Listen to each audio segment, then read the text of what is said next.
Joining us now, Alfredo Ortiz. Alfredo is the president and CEO of the Job Creators Network. He's fired up about the debate tonight. He can't wait to watch it. He got up early to watch it. Just be sure he wouldn't miss it. Alfredo, great to have you. Hey, good morning, John. How are you doing? Good. You got a lot of crazies going up there on this debate tonight. 10 Democratic candidates taking the stage for the third debate in the 2020 race for the White House. 10 eliminated. One thing I want to get your comment on, a Job Creators Network Foundation, ScottRasmussen.com weekly polling poll reveals that a vast majority of Americans are uninterested in this debate, or let's call it the spectacle tonight. According to Rasmussen's survey, by the way, Scott will be with us tomorrow at 7 a.m., 60% of Americans say they are unsure of when the next Democratic debate will be, and an additional 20% erroneously believe that it's happening next week or next month. So 20% of the people think it isn't even happening tonight. The other 60% could give a rat's tail. What's going on here? John, look, I mean, the bottom line is, that lack of knowledge that our poll shows. It's just, about the debate and what's going on there. It just really shows the massive disconnect with the American public that these candidates, in the absence of interest, quite frankly, in their far-fetched policies, completely socialist, left-wing policies. I mean, the American people know that what these big government programs are going to do to the economy is going to ruin it, not to mention their wallets, right? And Americans are pleased right now with the results of the Trump administration and what's going on with lower taxes and less regulation, and they're just not interested in giving that up. I mean, things are looking pretty darn good right now in the economy, despite what all the candidates that we're going to see on stage tonight are saying. I mean, they keep trying to talk the economy down. It's their third R in their attempt to bring down President Trump, right? They tried the collusion part. They tried the Russia collusion part. They tried the racism part, and now they're trying recession, and it's just not going to work because the economy continues to steam along. So we went from Russia to racism to recession. What is their objective with trying to scare people into a coming recession when it's not there? When we have right now more people trying to get more jobs open than people trying to get a job. How do you have a recession in economy where everybody is employed? How does that work? It's easy. They're lying. I mean, it's just the Democratic playbook, right? If the truth doesn't work for them, they just lie about it. I mean, it's just that easy. And then, of course, because the liberal media is about 90% of what's out there. Unfortunately, on the airwaves with the likes of CNN and stuff like that, they just know that they're not going to have anybody fact check them, quite frankly. So they just continue mowing along with these false narratives that they keep laying out. But really, it's because, when it comes to President Trump, he polls the highest on the economy because it's working. I mean, look at the most recent information, John, that was just put out by the Census Bureau in 2018. And these are incredible numbers. I mean, the U.S. median household income hit the highest level in nearly 2 decades, with median income for women, Hispanics, and Asian Americans reaching record highs. Wages continue to increase almost 3.5%. The poverty rate fell to about 11.8%, the lowest in record amongst blacks and Hispanics.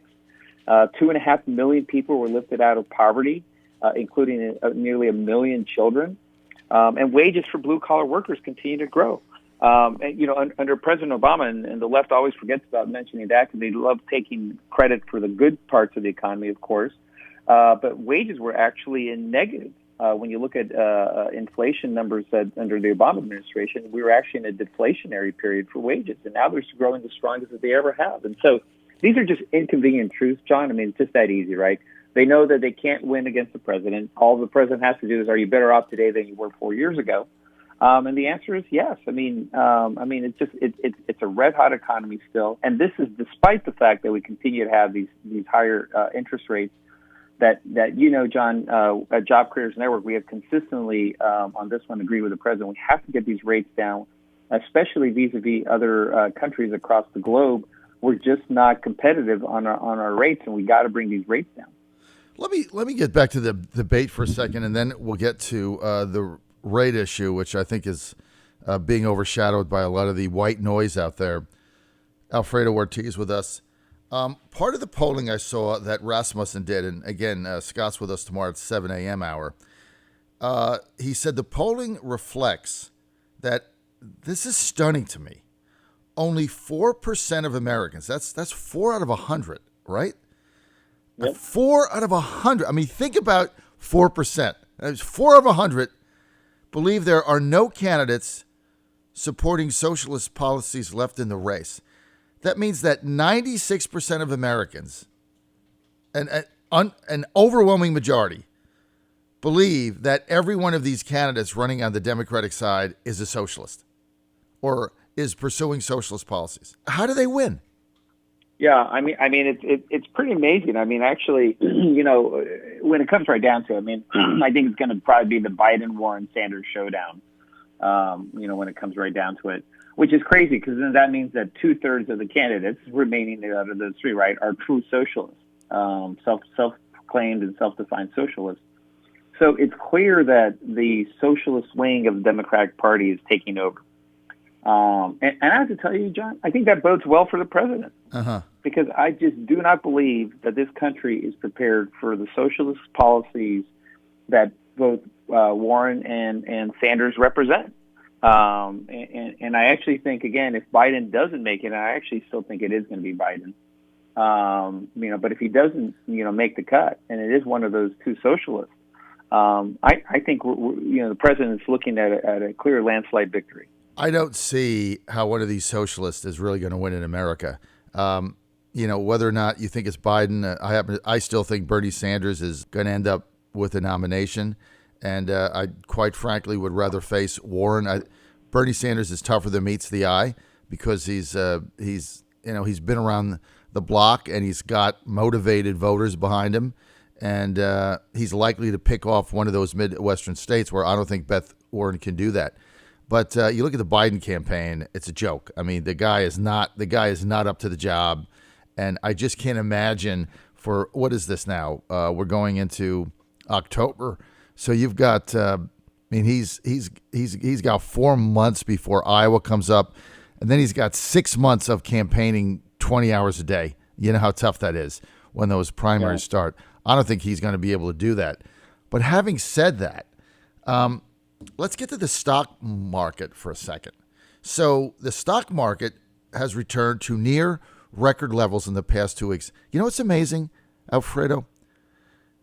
The 3 weeks ago, when we had those 2 days where the stocks went down because of tariffs on China or some asinine thing, and you had the propagandists at the Wall Street Journal and Fox Business News and Dow Jones saying it was going to be the end of the world and everybody would be homeless, right? Remember that? We had one or 2 days of dips. Remember, like the entire news media was just, their hair was ablaze, and we were going to have this 1929 stock market crash. Remember that? It was 2 weeks ago. Yep. Now it's rebounded higher than it was.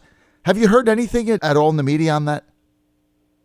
No, that's what's comical about it. The only time that the media talks about the economy is when there's a slight blip in the day, basically, whether it's the Dow or something happens on, the trade negotiations. I mean, we got to remind folks that the stock market now at where we are again, it's up nearly 50% since Trump got elected. 50%. That means people's 401ks, their retirement plans, all that, it's doing a heck of a lot better than it was under the Obama administration. Why I said it's back to the policies that President Trump enacted since day one in terms of lower red tape. And then when the Tax and Jobs Act passed, which reduced, taxes across the board, it's helped the economy, boom. And, quite frankly, the trade elements, and as much as people like talking down, the trade realignment that President Trump is doing, it is helping the economy out in the sense that it is pushing jobs back to the country, back to the U.S., manufacturing jobs. We actually want to see more of those. Quite frankly, I call on Apple, for example, take some of those jobs that you have in China, bring them back to the U.S. There's no reason why they shouldn't be producing here first before producing in China. Well, this is one of the things that I talk about every day, Alfredo. By the way, we're with Alfredo Ortiz. He's the president and chief executive officer of the Job Creators Network. Go to jobcreatorsnetwork.com.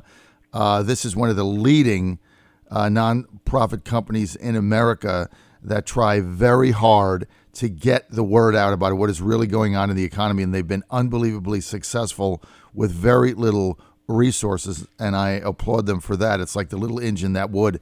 Alfredo, no, you guys are doing a fabulous job. I mean, it's amazing what you've done with a very little, meager amount of resources as compared to George Soros and people like that, and in getting the word out. But what we try to say every day is the tariffs and the trade situation with China, the end game is one thing, and the president has not done a good job in articulating this to the American people. The objective is to bring the supply chain back to the U.S. It isn't to balance trade. That's a byproduct of it. The real objective is to get the jobs back and the manufacturing supply chain back to the U.S., and that is starting to happen. That's the end game of what he's doing with China and his China policy. Alfredo, let's just get to a broader question here.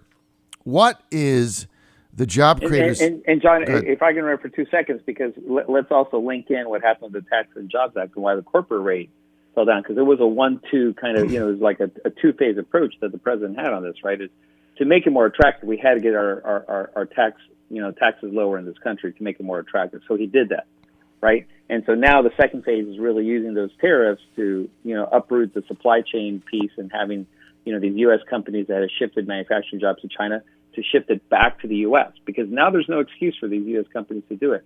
Again, folks like Apple, who, quite frankly, if it weren't for the U.S. consumer, wouldn't even exist.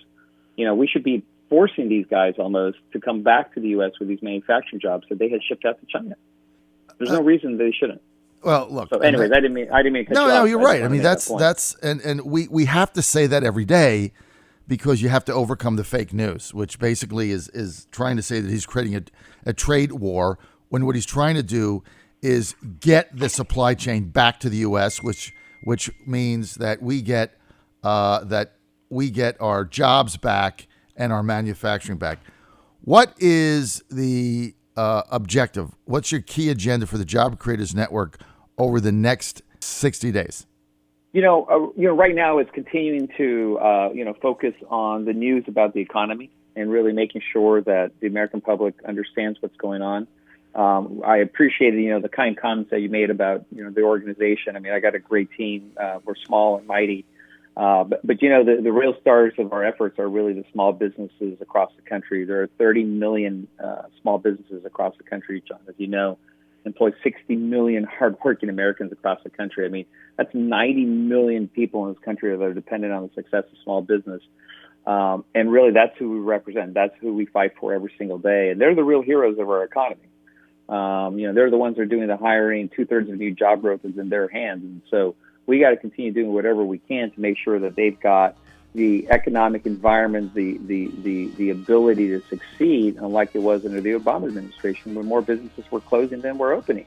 We have record number now of new businesses being created every single day, and that's the kind of stuff we need to keep creating because that's where the job growth is going to be. And so, we continue over the next 60 days, keep pushing that agenda out, making sure that every time that one of these debates come out, that we surround that debate with accurate information of what's going on, not this doom and gloom recession, narrative that the Democrats keep trying to put out there. Well, the clown show debate is coming tonight. Also at 7:05 with us will be Jolia McShane, and Jolia is a part of the Job Creators Network Advisory Committee. She's an entrepreneur, and she's going to be talking about how this economy is affecting her company and her business. We'll be looking forward to that. Alfredo Ortiz, Job Creators Network. Go to jobcreatorsnetwork.com. Thanks for being with us. Thanks for sharing that. Absolutely, John. Thank you so much. Have a great day. All right.